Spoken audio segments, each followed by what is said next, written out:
panel. As many of you know, that we heard it's no strategy. No time, no strategy. No stranger. Are you recording that? Are you recording that?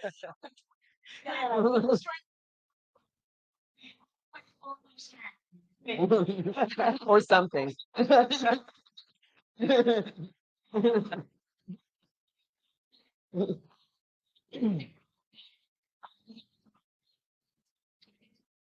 My goodness. Okay, thank you. Well, thank you. So, hey, girl, hat. It's so good to be with my people. My people. So, thank you for inviting me to step in and moderate this panel because it's such an exciting time for women in politics. You know, we're seeing an emergence of girl power at all levels of government. And so it's really great. And so I'm really thrilled to be with the two of you all because I have met you both. I've watched you both. I've spoken with you both, and you all have just like kicked the glass ceiling open, let the cat out of the bag, and she's running around the room. And it is a joy to be with you. I will.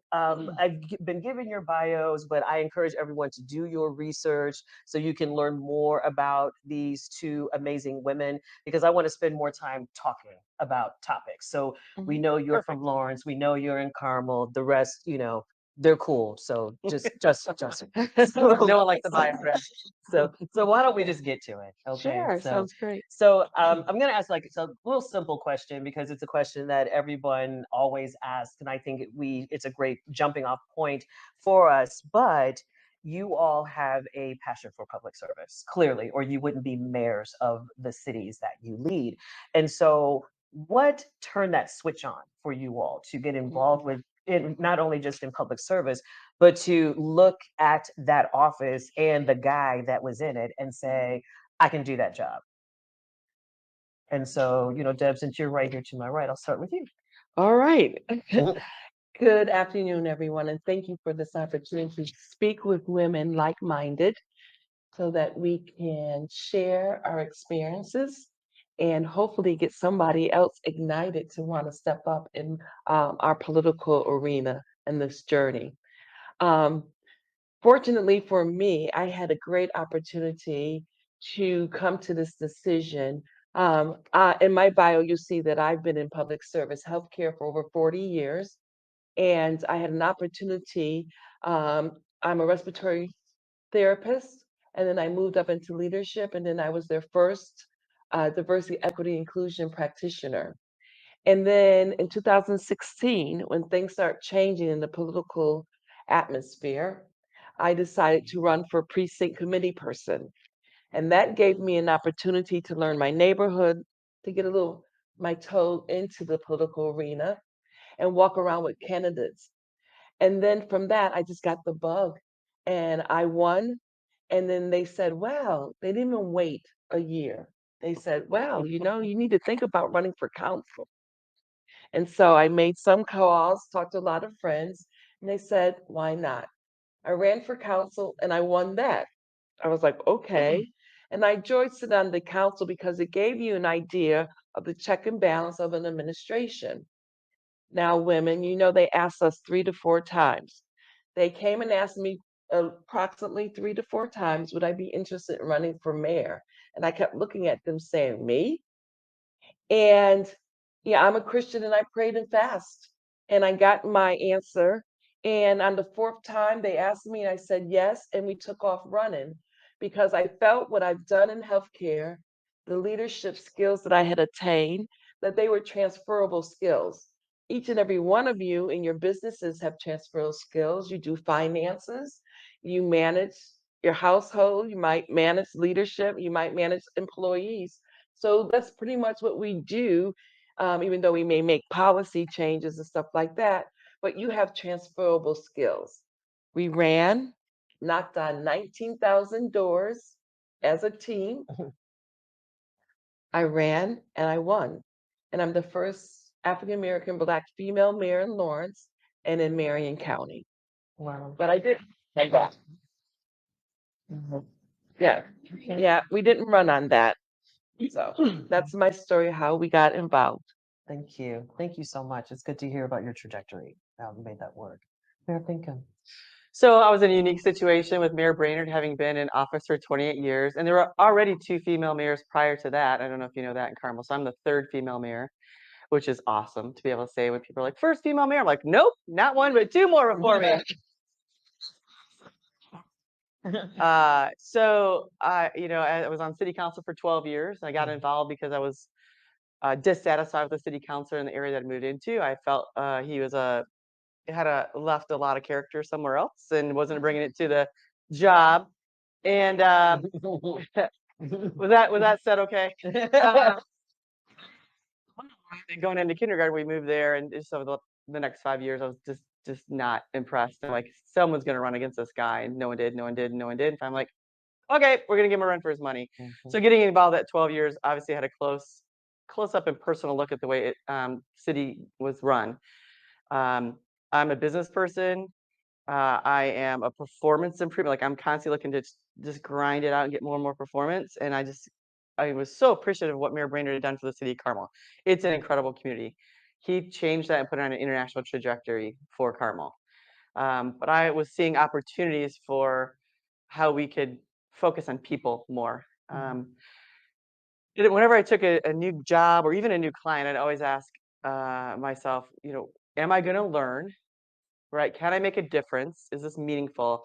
And I'm gonna have fun. Because a lot of parts are really, really important to me because I'm gonna work really, really hard. And if I can't have some fun in the role, it's not worth doing. So I really felt like I could contribute at a high level.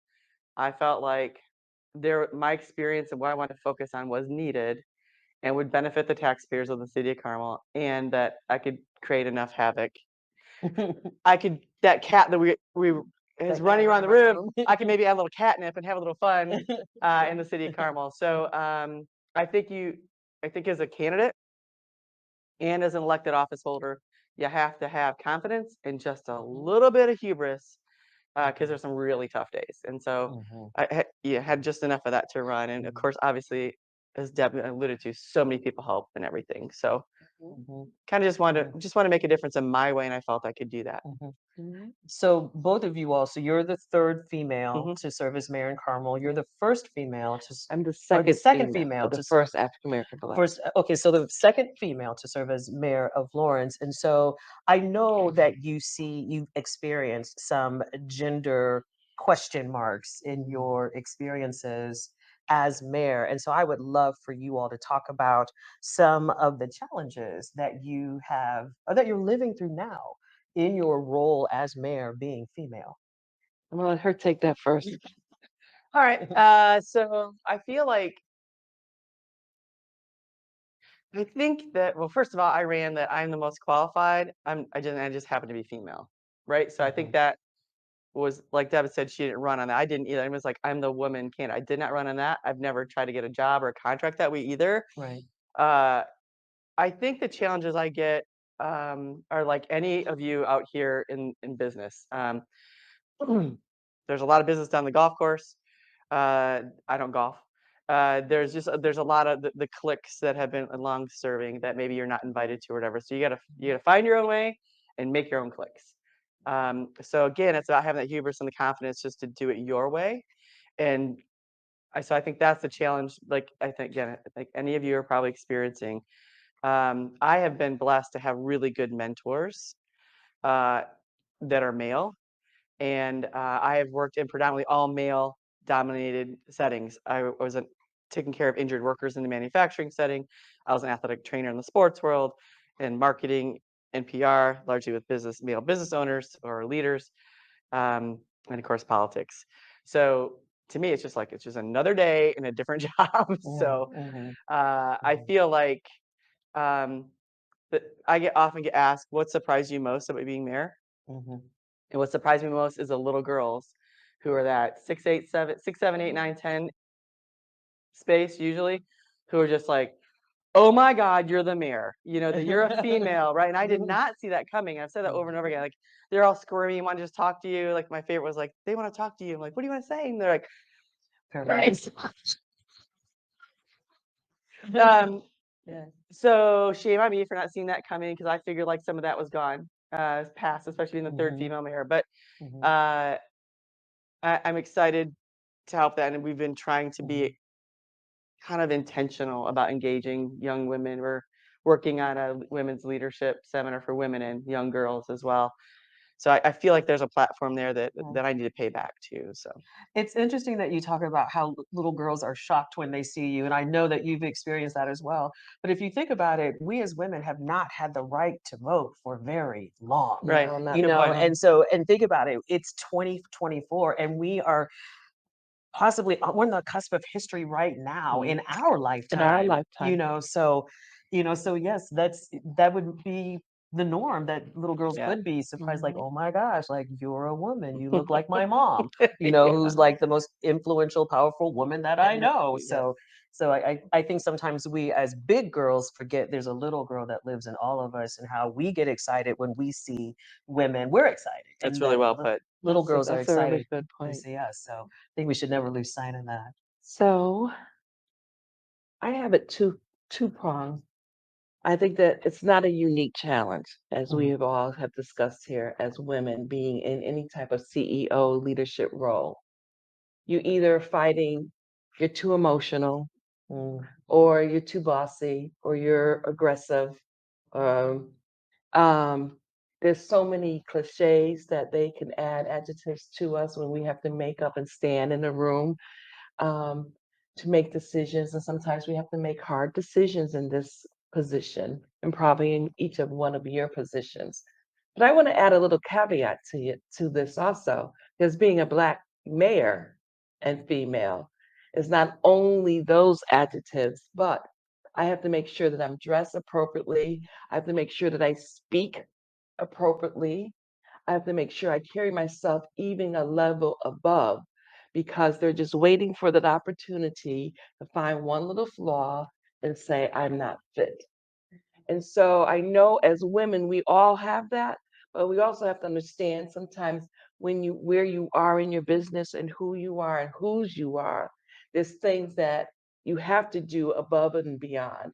And I've always struggled, and I'm not even saying struggled, I've always achieved that from a little girl understanding my place and how I wanted to progress in my career. And as women, we need to continue to do that. I understand when I walk into um, a restaurant, or as I was telling Denise, I walked into Walmart one day when I first won, and there was this African American Black older woman that when she saw me, she was almost in tears, so proud to congratulate me. And the crowd kept growing and growing and growing. And I'm looking around, and I only thought I was going to run in, grab what I needed, and run out. And for her to say, I never thought I was going to be able to vote for an African American Black president, but this is something close to home that I had an opportunity to vote for. Mhm. And so there's an aspect here. Yes, we are both women, political affiliations different, but we have probably the same struggles. But I have another little layer that I have to adjust to because of the color of my skin. And so those are the things that we have to understand when you're, and here's my diversity practitioner hat, because I'm a DEI. I'm not a DEI hired. I worked for this. We worked for this. Oh yeah. So we have to understand, when we are talking and when we're presenting ourselves and who we're presenting ourselves to. I'm not gonna lie, there's been moments I have been hysterical in my office and got emotional. I went back and said, "Damn, I shouldn't have done that." But I'm only human, right? We're only human. And so those days are gonna happen, and they're gonna continue to happen. But I am on a journey to continue to try to not be too bossy, but bossy enough, not too emotional, but emotional enough. And when I say what I say, I mean what I say. Okay, Beanie Leagues, I said what I said. I love that. I love that because it's hard. It's hard out there. So, Mhm. I think standing in your truth is always very, very important. And both of Mhm. you have to do that as women, as a Black woman as well. I would love to know, now that you've been in these roles for a little while and you've had a chance to start, seeing the landscape and seeing what's out there. If you were to list your top three priorities for each one of your cities, what would they be? You're in your budget seasons now and you're laying out that fiscal narrative for your visions. And so, what are those top three priorities? Okay, this is my turn to go first. It's up to you. I can go Okay. whenever. We're going back and forth. I'll take this one first. So Lawrence, I just want to give you a little idea of what Lawrence will never be a Carmel, but Lawrence is a decommissioned fort, one of the ones that have survived. We're over 50,000. We have residents, citizens in our area. We have an area in Lawrence that you have the haves and the have-nots. You could be on 42nd and Post, and you could be up in Geist, and you have the in-betweens. And so for me, is making sure that I understand my residents, understand my landscape, and listen and heard what they were saying. So for me, the first thing is connectivity. Now, connectivity is not just transit, because we know in any of these cities, transportation and transit is very important. We have the Purple Line coming. We'll be cutting the ribbon on October 17th, I think, for the Purple 18th, for the Purple Line in Lawrence. We're very excited about that. That's connecting the south side of the Pennington Pike over to the fort. We do not have a downtown, but we're building the fort around there as our downtown. So the connectivity is very important to them because we heard when we were campaigning, they didn't feel like they were part of the building of the downtown. So that Purple Line, that connectivity is going to be important for them. Connectivity is also on that side of town. What am I doing? It's not just transportation. So there was this beautiful park off of Pendleton Pike that no one knew about. It's called Alexander Park. So what did this mayor do? When I walked over there and I said on video, I did not know that this park exists. So I want to do something in this park. We did a back to school backpack. It rained that whole day. We had 400 backpacks. We had hot dogs and everything. And I stood in the rain. We gave out almost 200 of them to people in that area. They were so thankful. They were amazed that they came and found that. So connectivity. The next thing I'm going to talk about is public safety, right? Public safety. So public safety is very important because we want to make sure that our public safety have tools, technology, and everything to be part of our city and take care of our residents. And then, of course, in Lawrence, you've heard this before. In course, in Lawrence, I want an amphitheater. Theater. I'm telling my staff 18 months, and I keep moving the dial 18 months. But we need in Lawrence, which we've done this year, more events to bring people out. But we definitely need an event center. We need more restaurants. We are good for, you're shaking your head. We're good for brunch, breakfast and lunch and brunch. But after 5, we got, you can help us out there. But we need some. And the last thing I'm going to say is when you talk about public safety and all this stuff, I don't know if you're aware, in Lawrence, we have the 3rd largest federal building in the United States, and that's the DFAS Center. Everybody in the federal government, from the president and all over, gets paid out of that building in Lawrence. There's 4,200 employees. On a given day, I can have 1,800 people out of that building in Lawrence. So Lawrence is growing. We're going to hopefully be competitive one day with our Carmel, our Fishers, Noblesville. This is the inside joke with us because when I'm on stage with Carmel Mayor, Noblesville Mayor Chris Jensen, Fisher's Mayor, I feel like I'm out. I'm like, no, we're gonna catch up. You be you, Deb. You be you. That's Yes, gotta be me. Yeah. So my 3 priorities for the community is community engagement, fiscal responsibility and sustainability, and public safety.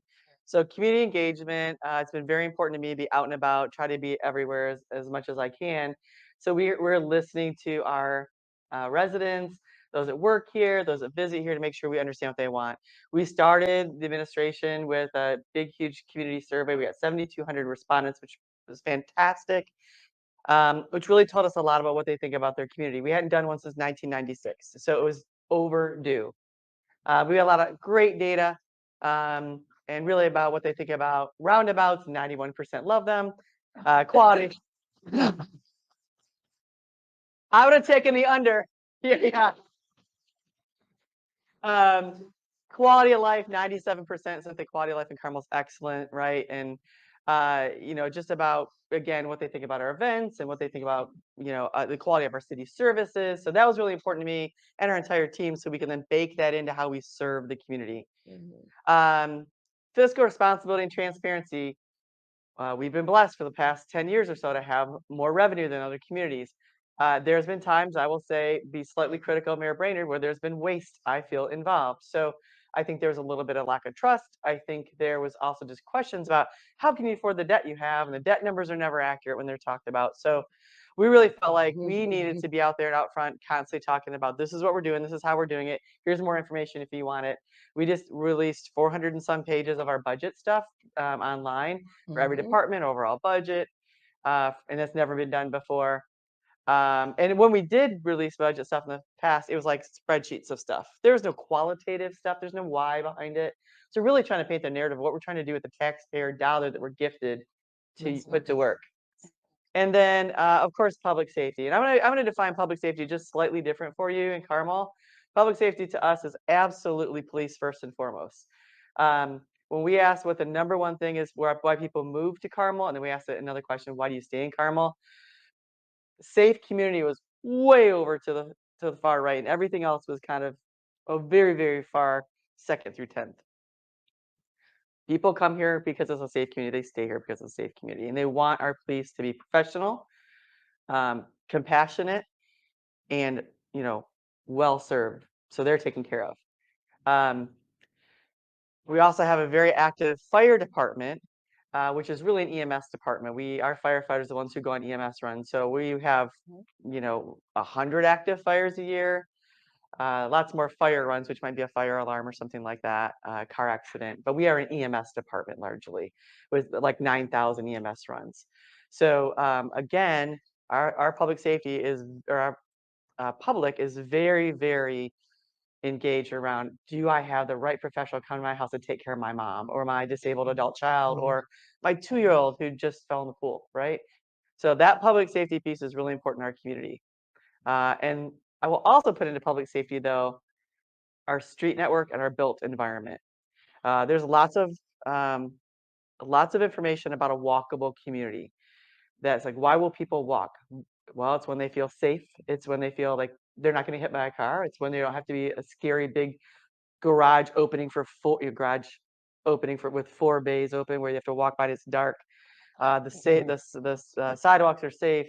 The curbs aren't crumbly. There's lights, right? So I put an adequate city design and walkable city into the public safety piece as well. Our roundabouts, as you know, 151 going, are a public safety initiative because you can't get T-boned in a roundabout. It can't happen. And our accident injury ratio is so much lower. Accidents may be a little higher because of side swipes, and people from out of the community have no clue how to drive in a roundabout. But accident injuries, girl, yeah, are way, way, way down as compared to other communities. So those are my 3 priorities. And we've tried to really be active on those things as far as just reminding the community these decisions. We've had to make a couple hard decisions recently. Reminding the community, this is why we're doing it. It may be unpopular, but we're doing it for transparency or financial responsibility. Roundabouts. I just feel triggered. So no, you can't. No, like, yeah, it's like You might end up as a hood ornament in the middle of. Yes. Like I'll take clueless 4,000, Alex. So, I would love to know, as you all are moving forward in your respective roles, your thoughts on infrastructure in your cities and your plans for infrastructure improvements over the next several years? Does mine start? This one. Yeah. take So care. it is very important to our community. They like the roundabouts once they've gotten used to them. They like we have 228 miles of path that, 10-foot asphalt path.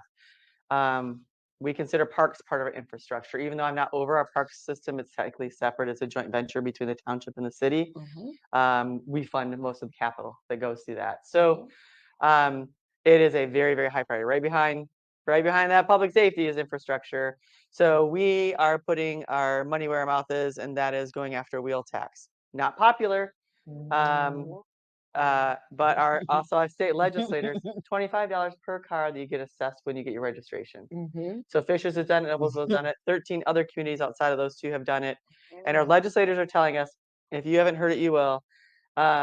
Don't come talk to me about more road funding dollars until you deploy the tools we gave you and do a wheel tax. Go after that, and then we'll talk to you. And I think they're going to start incentivizing investment in communities only if you've done a wheel tax in your own community. Yes. They want you to stick your neck out too. Yes. So it's important. It's important for our community. We've been at $5 million of road repaving, concrete work, sidewalk work for many years. Well, the cost for maintaining roads and sidewalks have gone up 30 to 40% in the last 2 years. That's now like our investment's gone down, right? So we have to invest longer. And the paths, when they're 10-foot paths, that's almost a road lane, right? Usually road lanes are 12 feet-ish, give or take. So that's just expensive long term. So we have to make sure we have a sinking fund to take care of that. We built a lot at the same time in the 2016 to 2022, which means it's all going to disintegrate about the same time too. So we have to make sure we're thinking far enough out ahead. Well, I think that's a great question. I think all cities are looking at that. So infrastructure for Lawrence it's not just above the ground, but it's under the ground. It's the capacity of our sewer and our stormwater.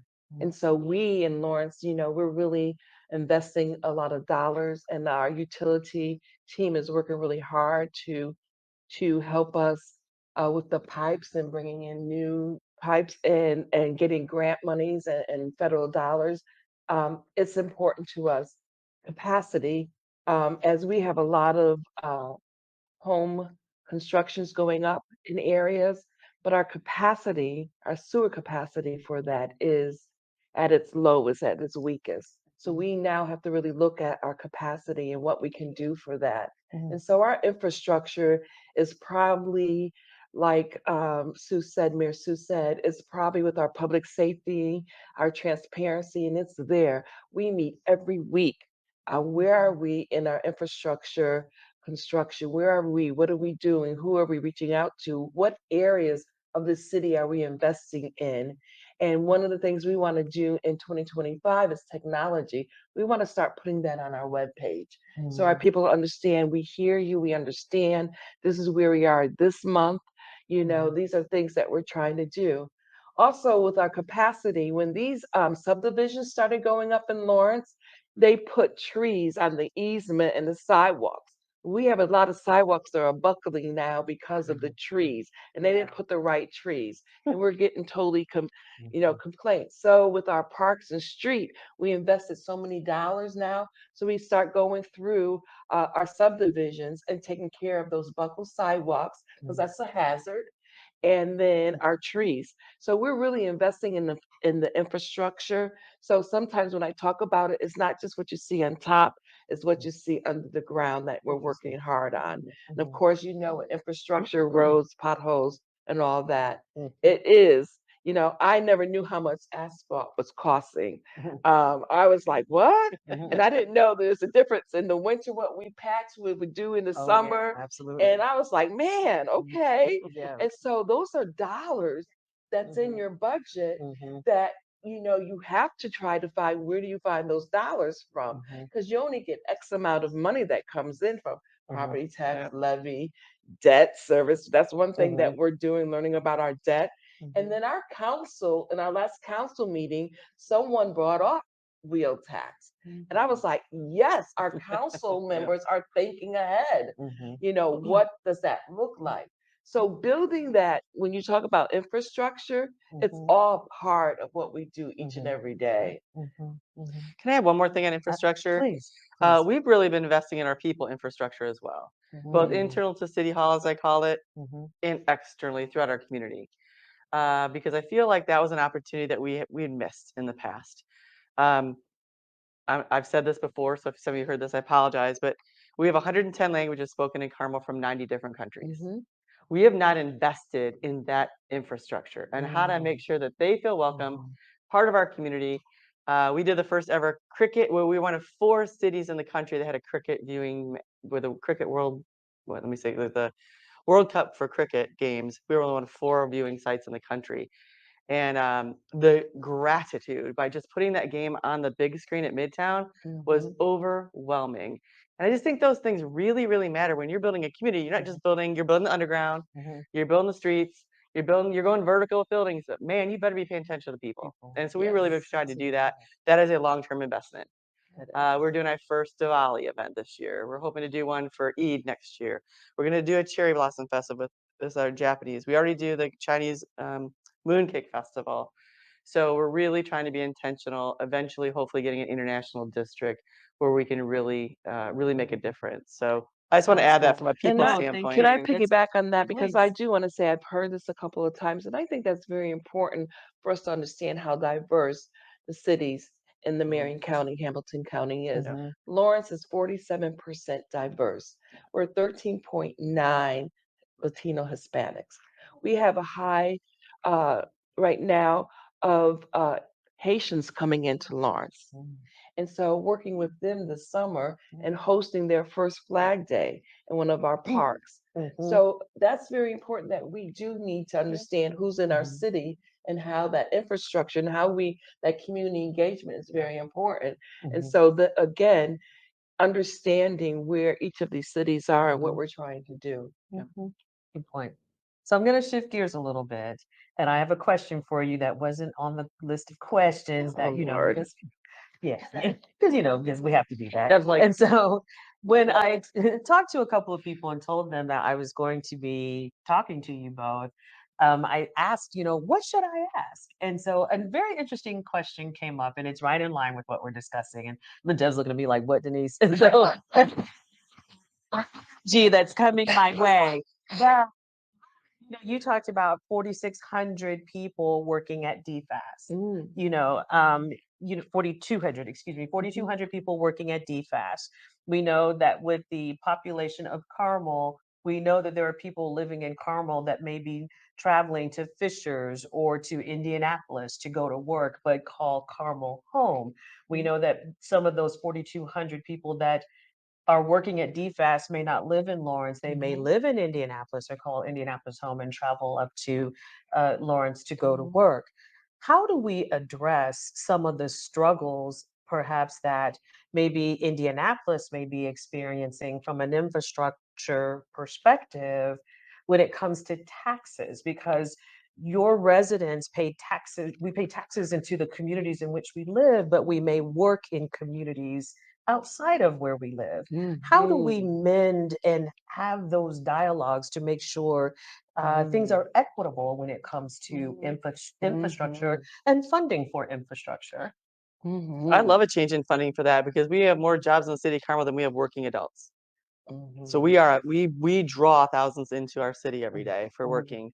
Um, and there's so much when you say the word equitable, there's so much to go into that, right? Yeah. Um, we also have invested heavily, hundreds of millions of dollars in those roundabouts, which means we don't have to have 4 lanes, we can have 2 lanes, which means we were a better steward of the dollars that we were given to us from our taxpayer because we could have lower long-term maintenance. Mhm, Where's the investment there, right? Right now, our investment is like just we're incentivized to put more road down. If you put more lanes down, you get more money. Probably is how it's going to work out. So mhm, it's not an easy answer. I think I'm going up to see Representative Pressel, who's in the port, and he's the what I'll call the roads guy. mhm, And I've also talked to the chairman of House Ways and Means, and there's like 16 or 17 different options to look at road funding. So it is not easy. I think the one mhm, they're going to actually settle on is probably vehicle miles traveled. mhm, So you drive more, you pay more. That's mhm, equitable, right? mhm. Um, but How do you track that? I was, well, you do Mhm, it through odometer checks at BMV. right? So, um, There was an audible in the room. but I think there's so many things. They're looking at tolling. Tolling's on the road. Well, that really penalizes people who work on interstates, but not in the inner city roads, which tend to be the ones that are falling apart. Right. There's older ones. So there's like literally 16 or 17 different things they're looking at, and to try to balance equity, try to balance worker versus non-worker. Is it fair to have our retirees paying something when they hardly Try. drive? Right. So those are all the They should not challenges we drive. have right now. Sorry, I jumped in that one, but I've been active in that one. I appreciate Worked that. with these That's good. legislators. That's again, I will agree with Mayor Sue. That's a difficult conversation to have, but it's a conversation that I think all of our cities are going to need to have. Because, I just saw something about the last debate that both candidates talked about property taxes, so that's money. If they decrease it, that's the money that comes into our city that we kind of count on. And then there's a levy that we have to think about, our cum cap taxes, where's that piece of pie? How much is that you're going to receive? So one of the things that we're looking at in 2025, I'm looking at a grant writer because we need to start looking for alternative funding coming into our city. I also know that we have to understand that when we talk about roads, I went to Washington. I want to say 3 months ago, it was in August, I think, July, August, when it was really, really, really hot. And I went down for the day, and I went to visit my congressman, Andre Carson, and talked about Lawrence and opportunities for dollars and committing and working what we can do, because Lawrence never done that before. He was so excited to welcome me to here, and how can he help build the relationships down there. Then I left there and went and met with our Secretary of Transportation, Mayor Pete, I keep recalling Mayor Pete, yeah, and talked about with him and his staff and how many grants they have for transportation and roads and stuff, which Lawrence never knew. And I'm like, what? I'm like, oh my goodness. And so I, as a mayor, can't do that. So in 2025, it may not be a full-time position, but I put in my budget, hey, I need a grant writer. I need someone that's going to look for grants and how everybody's I know. No, I'm gonna actually. So don't worry. I'm gonna transition into business owners like right now. So our timing is absolutely perfect. Perfect. But is there anything else you wanted to add to that? Because I No, do think want that to. that's good. Yeah. Okay. So thank you. So everybody, like the cat, once you get cats out of the bag and running around the room, we're in a room full of business owners, and so we can't have a conversation with you all without talking about procurement. And you both have made a big commitment to procurement, and I know that since it's close to your heart, Mayor Sue, that's a fire in your belly that will never be extinguished. And so I would love for you all to talk to the ladies that are here about doing business with fill in the blank. Right. Well, I'll take that on first. I will say, and I'm just going to say it, it's on tape, and I think I said it during campaign. Wait. But I'm going to say it. I said it while I was campaigning. I wanted to break the good old boy system. Yay. In Lawrence, we had a good old boy system. And I wanted to break that. Being a DEI practitioner, I wanted an opportunity for supplier diversity. I wanted an opportunity to open the door correctly and give everyone an opportunity to come to the table. Now, I know I've said this, one of my favorite quotes from Shirley Chisholm is, if you're not at the table, You're on the pull menu. up the chair. And then I think it was you or someone else said, but you may be on the menu. Yeah. And so I want to break that. I want to break that barrier. I want to make it a little easier for everyone to have an opportunity to come to Lawrence.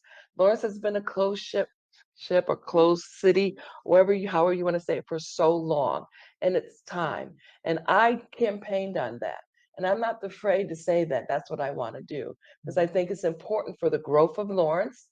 It's important for skill sets and perspectives and values if I want to grow Lawrence, because it's time. And that's what I want to do. And I want to open the door.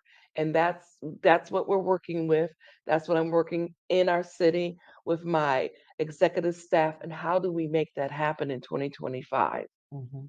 So do we just go to your website? Is there a place for, like, how do we put it into action? So the action will be in 2025. We will have it on our webpage. Okay. Yes. Okay. Look for it on our webpage. We're working with a couple of companies now on how we can do that. We're working with a policy because I don't want to have one of those foo-foo policies to say this is what we're going to do. I want a number in there. Is it 2%? Is it 3%? What is that number? And I want it in my policy. So we are working with that to have it established.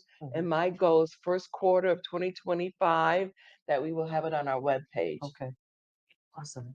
Awesome. So just quickly, we're working in this area, but our budget, this proposal this year is 228 million. Last year was 208, I believe. We didn't have a purchasing person. Like that just seems so archaic to me. Right. So we had to talk about infrastructure. We had to figure out what this is because it was just we were very siloed. Every department director kind of ran their own. It's like they had their own little business. So we really had to look and say, okay. So a lot of what I've been working all year is breaking down silos internally. We have 4 copier contracts. That's dumb, right? And so it's those little things though, and how you approach business. One can be better steward of the taxpayer dollars. If we have more taxpayer dollars to use, there's more business to go around. So one of the first things we did was hire a purchasing analyst, and he's working for our CFO to try to get a handle on just what we are doing in purchasing and how we are getting things done. Secondly, we're partnering with our clerk, who's done a great job, Jacob Quinn, in identifying that the way we release bids is also very, very archaic. They just kind of put on a list. If you don't know to be on the list, you're not getting the bid. You might have to go on the website. Exactly. So really like a way to partner with a software firm to make this much more electronic, much more clear in how to register to get information. So, like the mayor here said, I think there's some work to do. But I also, and this is a further down the path. Rebecca Carl is my chief of staff. Hi, Rebecca, back in the car. We've been talking about what kind of Main Street initiatives, if you will, can we do too to make sure that small businesses know how to do business with the city of Carmel. Right. It's and how to identify bigger companies and just how to approach a business. And I know as a small business person trying to get on the city of Indianapolis list, I was at WBE. Same thing for Louisville, same for the state of Indiana. You have to jump through all these hoops, and you're trying to run your business and get payroll made, and get just a little bit of personal time. We want to put a process in where you're like, this is easy, as easy as it can be, right? Yes. That would be much appreciated. Yes. So I think that's Yeah. so important. Well, then I think that's snaps and yes. hand Yeah, claps up for all of that. Yes. So I think what probably needs to happen is this organization, there's opportunity for collaboration with you all Absolutely. as you go on these Absolutely. journeys. And so bringing you back to talk officially about Yeah. your processes, and then Yes. what resources we have, like the grant writer in the room that can help you like right now, that could, generate. So, I work in PR, so I have to, So I will say we just identified a project for Jessica to do, and she left. So we were just talking about that. So I was glad to see her, but I get to talk to her. Yeah, you get to talk to her, That's but awesome. there's a project that eventually down the road, one of these Okay. days. Gotta get the bond approved first, but that's a good thing. Yeah, we do. We have to get our budget approved, right? Yep. By November 1st. Yes, it better be by October 21, or I'm not sleeping. I said October 28th. Yeah. All right, that's our second council meeting. Yes. No, yes. 2 weeks of pain. yeah, it's Yes. rough. Pain. Yeah, budget season is always, and may the odds be forever in I your don't want to favor. smile. So, we are at our time, and so I just got a Wow. signal that we're at our time, and so I want to give you all a chance to just give some final thoughts as we close things out. And so we started with you, Mayor Deb. So I think that we'll start with you, Mayor Sue, to close things out. First of all, thank you for being here today. Again, you've been with like you're my people, like women business owners. That's just fantastic. So if there's anything I can do for you as a mayor of the city of Carmel, introduce you to people, connect you on LinkedIn, whatever the thing is, reach out. My email's out everywhere. So second of all, I appreciate that you are all professionals in your own area. So if there is a service that you think is of value to us, please let me know. We probably don't know about it, right? Like, or maybe not know about it, and it's always a lot of times a timing issue. But lastly, I just want to let you know that I think the other role that cities have to play in is to make sure that we are creating an environment where you can thrive. So in Carmel, we focus a lot on the built environment because we feel like because of our built environment, our residents call it, the top 3 words they use to describe Carmel: safe, clean, beautiful. That's attractive to talent that you can then hire and pick off and put to work for you. We also want to create activity and vibrancy. So if you're in a retail space or doing something that services the city with that vibrancy, that you get the benefit of that. So I'm ever mindful about the fact that we're actually doing a Taylor Swift event November 2nd over lunchtime, and we're trying to figure out how can we do something for like the young girls and women who want to shop and spend money in our downtown area, right? Like, a women's weekend or something. So I'm ever mindful about the real working people who rely on cities everywhere to create an environment for them to bring home dollars and put food on the table, their kids through school, and pay the light bill and the heat bill. So we talk a lot about residents because they vote. Let's talk about businesses don't vote, but businesses are the backbone, especially local businesses are the backbone of any community. So we may not be talking always about business, but we are ever mindful that you are there, you either work in your basement, your spare bedroom is a co-working space, or you own your own business and building. You're there and you support the city, and we're trying to support you back. So thanks for the opportunity to talk to you today, and it's been an honor and privilege. Thank you. Thank you. Thank you. Well, as mayor of a second-class city, excluded city, Say class 2 city, Doug. class 2. Because second class So sounds that like you're doesn't not sound like you're steerage. no, Don't say that. Well, that's Yeah. what I said.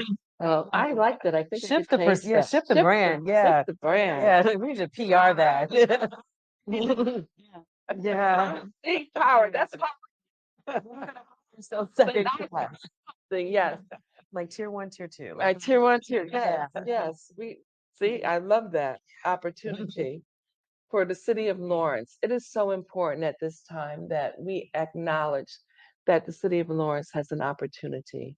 We still have an opportunity for affordable homes in Lawrence. We're growing faster than what we thought. The opportunity to engage in business owners, women that can help promote, come to Lawrence, start a business. We want to make sure that we are available. We want to break the barriers in Lawrence. We want to be inclusive. I want the residents in Lawrence to feel that they are happy to live, work, and play in Lawrence. And so as we continue to grow, build those bridges, continue to increase our visibility, our events, if you noticed or haven't noticed, we had a lot of events this summer. I am one of those mayors that have been at every event. I'm out there dancing and picking up kids and just playing, having a good time. They love that because they see the mayor as an ordinary person like them. And so they are thrilled with the vibrant opportunity we have now in Lawrence. And so I am an advocate for Lawrence. I want to talk to other organizations. I see we have a wealth of knowledge in this room right here. And thank you for that opportunity. But I also want to instill in each and every one of you the skill sets, the talents, the values and perspectives that you have that can bring to not only my city, but any city that you live in. I am also going to ask if you have that bug to run, we need more women to help us. Because it's time for us not to say we're third or second or the first. It's time to break these barriers. In the state of Indiana, there's 122 mayors. 13 of us are women out of 122. It is time, ladies, business owners, you have the skill sets. You can do this. And so, Lauren, in the city, we welcome that. I welcome any opportunity to invest, to mentor, to help bridge the gap. So come to Lawrence, help me grow Lawrence, okay? Because I can't do it alone. And I love ideas. I think I have a staff grant writer in the room. Yeah. You do. Yeah. Thank So, yeah. Thank you so much. A grant for us, we got $25,000. Wow. So Great, great, all right, great. ladies. So thank you all so much. Thank you both Thank so you. much. Thank It's my Thank pleasure. you. My pleasure. All righty.